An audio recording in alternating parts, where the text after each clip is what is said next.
Hay un día del año en que por única vez el centro de la liturgia de la Iglesia y su momento culminante no es la Eucaristía, sino la cruz. No es el sacramento, sino el acontecimiento. No es el signo, sino los significados. Este día es el Viernes Santo. En él no se celebra la misa, sino que solo se contempla y se adora al crucificado. Hoy resplandece el misterio de la cruz.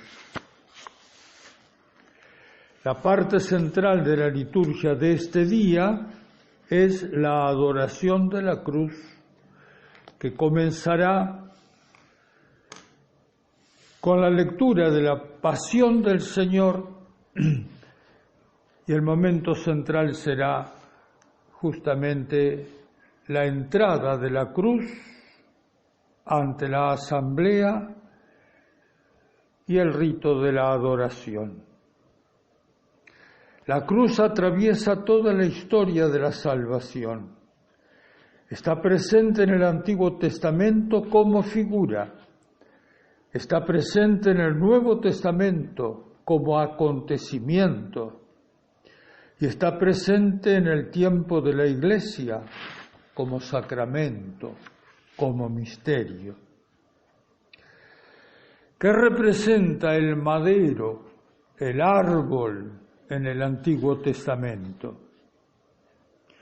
Nos lleva a pensar en el árbol de la vida plantado en medio del jardín, el árbol del conocimiento del bien y del mal, ante el cual el hombre se rebeló porque quiso decidir por sí mismo lo que está bien y lo que está mal.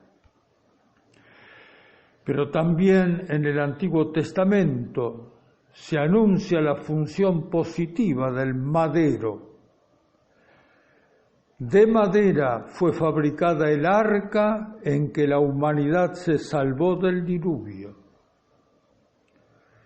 Con un bastón de madera golpeó Moisés las aguas del Mar Rojo.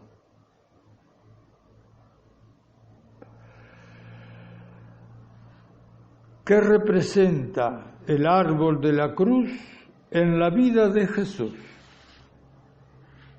O sea, no ya en figura, sino en la realidad de la historia. Representa el instrumento de su condena, de su total destrucción como hombre, el punto más bajo de su anonadamiento, de su humillación. La cruz era el suplicio más infamante, reservado a los esclavos culpables de mayores delitos. Todo en ella, en la cruz, estaba pensado para hacer este suplicio lo más degradante posible. Al condenado primero se lo azotaba, luego se le hacía cargar hasta el lugar de la ejecución, si no con toda la cruz, sí con el madero transversal. Se lo ataba desnudo y después se lo clavaba al patíbulo, donde agonizaba, preso de convulsiones y sufrimientos atroces, con todo el cuerpo pesando sobre las heridas. ¿Y qué representa la cruz a la luz de la resurrección? En la revelación que de ella hace el Espíritu Santo por medio de los apóstoles en el tiempo de la Iglesia. ¿Qué significa para nosotros la cruz? La cruz es el lugar donde se ha cumplido la promesa de Dios al hombre después de su rebelión. Y significa la salvación, la reconciliación de Dios con la humanidad. 3 palabras pueden resumir y explicar este misterio de amor: abrazar, perdonar, salvar. Contemplando la cruz, vemos a Jesús con sus brazos extendidos y clavados, símbolo de lo universal de su amor, dispuesto a perdonar a todos, a toda la humanidad, brazos extendidos, capaz de esperar hasta el último momento la decisión del hombre indeciso, brazos clavados. Ya crucificado y en medio de sus dolores, Jesús ora al Padre: perdónalos, no saben lo que hacen. A los lados de Jesús, 2 delincuentes también fueron crucificados.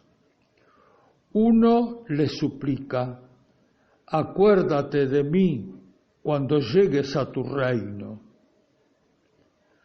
Hoy estarás conmigo. Decíamos, hoy no se celebra la misa, sino que solo se contempla y se adora al crucificado. Lo que fue la cruz para Jesús tiene que ayudarnos a entender el sentido de la cruz que cada uno tiene en la vida. Para él, la cruz fue el instrumento para pasar a la vida plena. El crucificado ha resucitado. El sufrimiento que la vida nos proporcione, no el sufrimiento que resulta del mal uso que hacemos de nuestra libertad o del abuso con que tratamos nuestro cuerpo. El sufrimiento que nos viene es también lo que nos va preparando para la vida plena. Si morimos con Cristo, también con Cristo resucitaremos, dice San Pablo. Juan, al terminar el relato de la pasión de Jesús, nos dice que junto a la cruz estaba María, la Madre. Y Jesús le dice a la Madre: ahí tienes a tu hijo, refiriéndose al apóstol que la acompañaba. Y a Juan le dice: he ahí a tu madre. Hay sufrimientos que no se entienden. ¿Podía María entender por qué habían matado a su hijo? ¿Podemos nosotros entender por qué se sufre tanto? A María el ángel le había dicho que su hijo sería grande y ahora se lo mataron como a un malhechor. Nos parece que Dios no escucha ya nuestra oración. Tenemos la impresión que se está desdiciendo de sí mismo y a sus promesas. Si llega para alguno de nosotros una hora así, acordémonos de la fe de María y exclamemos: Padre, yo no te comprendo, pero me fío de ti. Feliz de ti, María, porque has creído. En este Viernes Santo en que el mundo entero sufre por la pandemia, llévanos, Madre, hasta la cruz de tu Hijo, porque ese es el trono de la divina misericordia. Amén.